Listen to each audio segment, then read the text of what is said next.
Welcome to Richer Scale Modelling.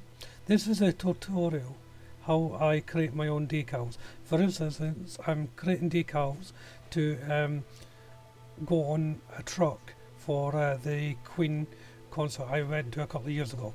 Now the picture you see here was taken back in 2015 in Nottingham, and the decals are not going to look like that, but you get the general idea.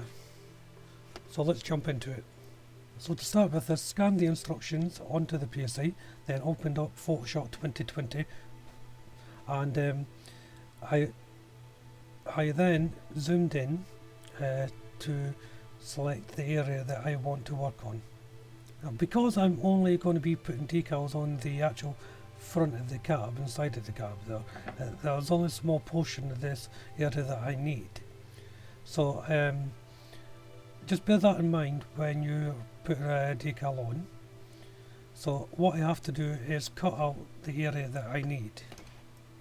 So to do that, I took my selection tool for the lasso on Photoshop, then just ran along the edge, clicking now and again to anchor it, to highlight the edges. Now there's other ways you can do it. You can use a grab tool or the magic tool, but I prefer it this way because I can do it all in one go and I get a better control where I'm going to be putting the points. So I do all that, then close it all up, and once it's closed, I use my selection tool and copy it by pressing Ctrl C, and once it's copied, I then go onto a blank file. Now this blank file is the same measurements of the actual model. So in this case I took a ruler, measured the cab from top to bottom, side to side, and then jotted it all down, then created a blank file. To do this I just put in a new file and put in the dimensions I needed. Then I dragged on the photo, then just increase it till it reaches the ends like that. So once you get it in place and you're happy with it, you know that that's the size you'll be working in, and that will correspond to the actual model when you print them out. Now you don't have to create the blank file to the exact dimension you don't want to. You can use the ruling tool here, which I just brought up, but it's a little bit more difficult to get the exact measurements, so it's better just to lay it. So there it is, 8 by 11 centimeters, and with a 300 resolution. Now it's a resolution standard, but you will be putting up to a higher resolution before you print, but I'll go into that in a minute. So for the next part, I selected another photo, this one with Freddie Mercury that I found on the web, and I used the magic selection here and just dragged a box over the figure I wanted, and that should highlight it. And once all that's highlighted, there might be a little bit in pieces not outlined, so just drag your mouse pointer over it again and those parts will be highlighted. So once it's all highlighted, take your selection tool to select the item and then Ctrl C to copy. And then once we've done all that, go up to new layer on your layer box, click new layer, then Ctrl V to paste. Once that's done, you see the difference there. Just delete the bottom image by dragging up to the bin or pressing delete, and then you have your image. Now you notice there's some parts that need to be taken out, so just take your lasso tool and highlight the area you want to be taken out. So I'm just clicking around here, there we go, highlighted it, then just press delete and that's gone. Now there'll be other bits that you need to get rid of, so I'm just going into the erasure tool, bringing it down to size using the open square bracket and just running it along the edge here.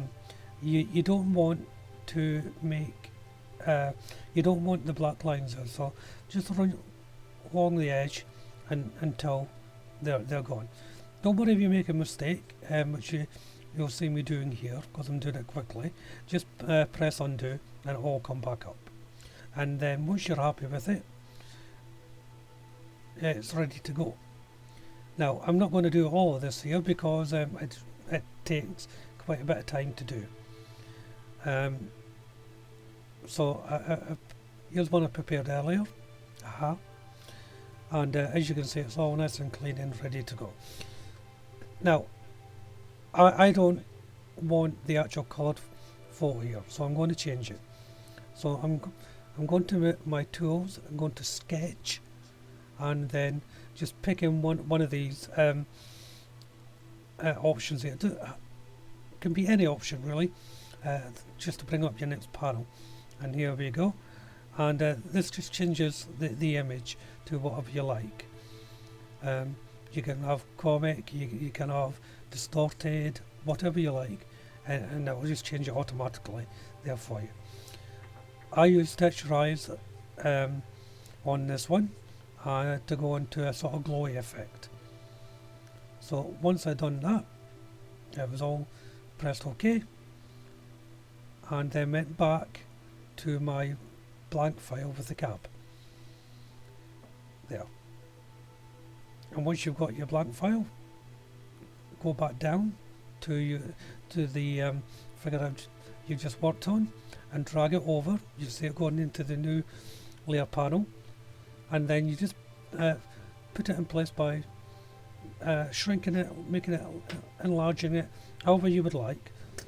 And once you're happy with it, just click OK or the tick button, and that's that item done with.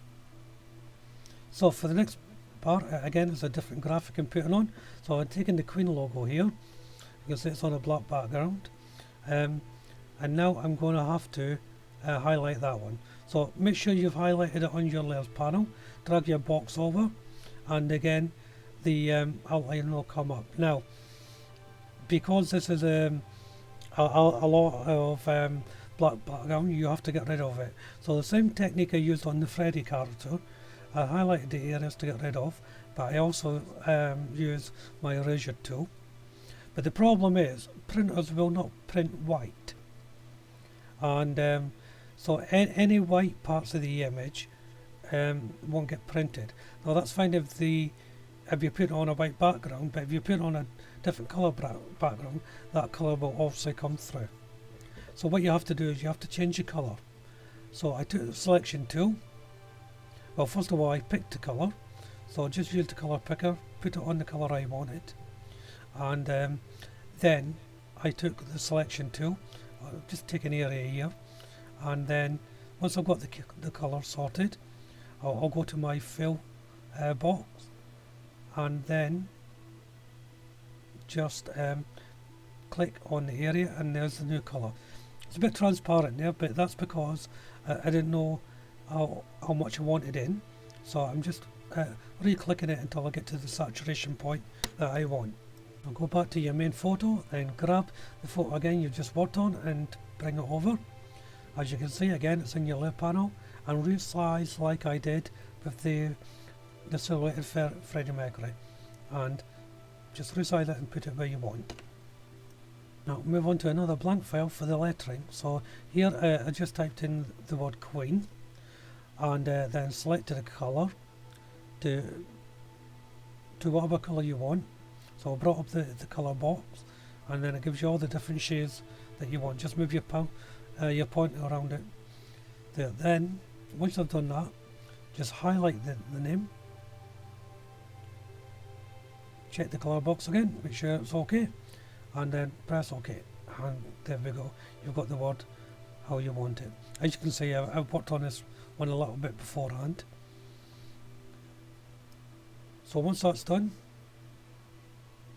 you can add other things to it like I've done here. So I've put in a name like Adam Lambert, and on the figures I've got two here. I've got Freddy and I've got Adam here, because one's for each side, and again you can just place it where you want to, and when you're happy with it, it's time to take it to back to the image that you're working on. So once you're happy with your next photo, it's time to drag it over. You see it in the layer panel, and then just reposition it how you want to, So I'm just making it smaller to fit underneath the logo, and that's that. So that's the main decals in position. Now it's time to make them printable. So what I do now is go into a new file, and I want an A4 size file. So for this particular photo suite, I go down to International Paper, and this brings up an A4 panel for me. Select the resolution 300, and you can have white, transparent, whatever you want really. I'm going to leave this one white for now, and then once you're happy with the dimensions, just click OK to bring it up.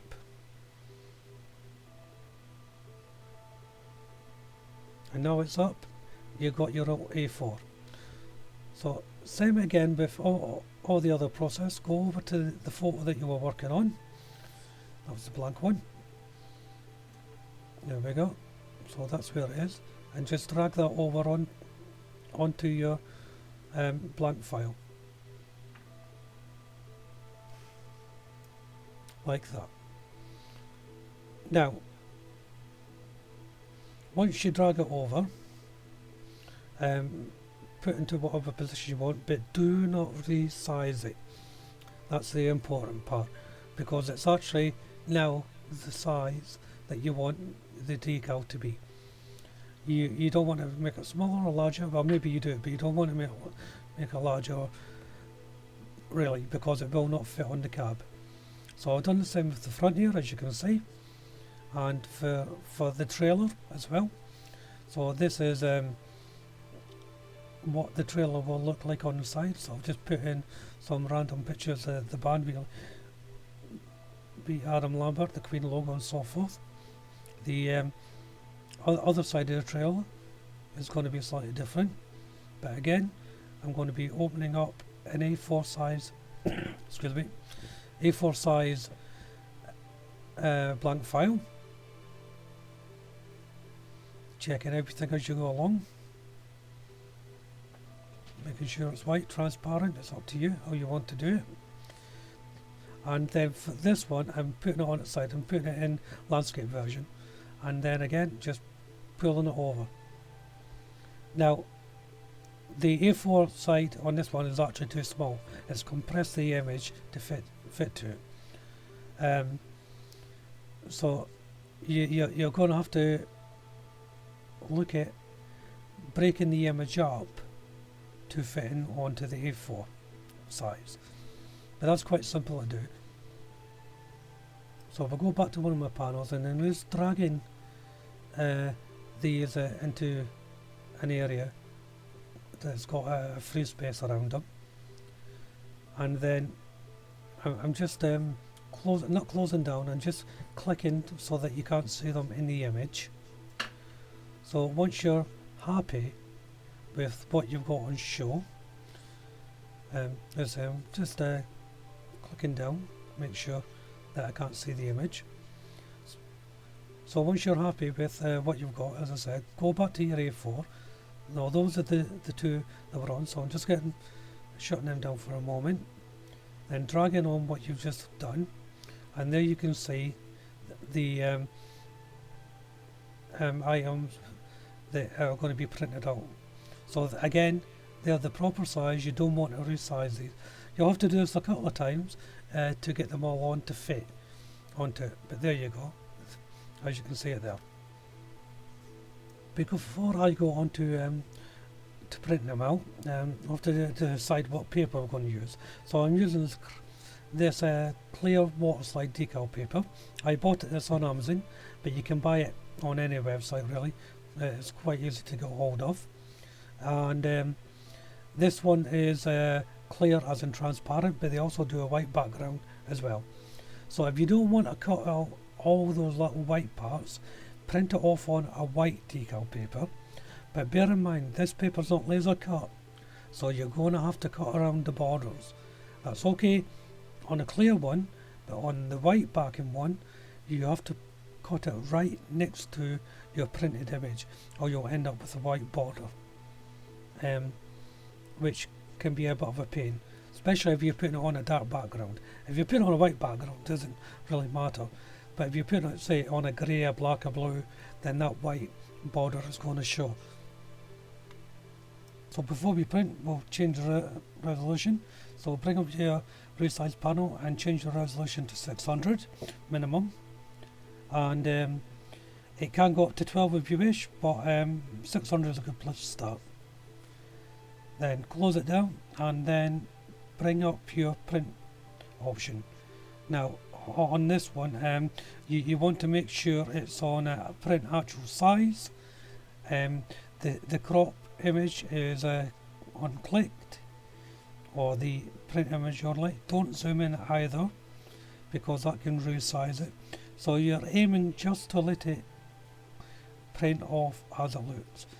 So no shrink to fit or nothing like that. And once that's all done, you just press print and off you go. And once they're printed, make sure you varnish your printed sheet with the lacquer, whether it's a dedicated one for decal sheets, or I use Halford's lacquer. That works as well. Well, that brings the tutorial to an end. I hope you got something from it. You learnt a little bit how I make my decals. This is how I do it. There's other ways you can do it, but this is the way it works for me. You know, there's no hard or fast rule to do these things. If you've got any questions or whatever, feel free to leave them at the bottom of the comment sheets. I'll try and get back to them as soon as I can. Check out my other videos, particularly the carving trailer unit that's gone with this tutorial. But for now, thank you all very much for watching. Bye bye.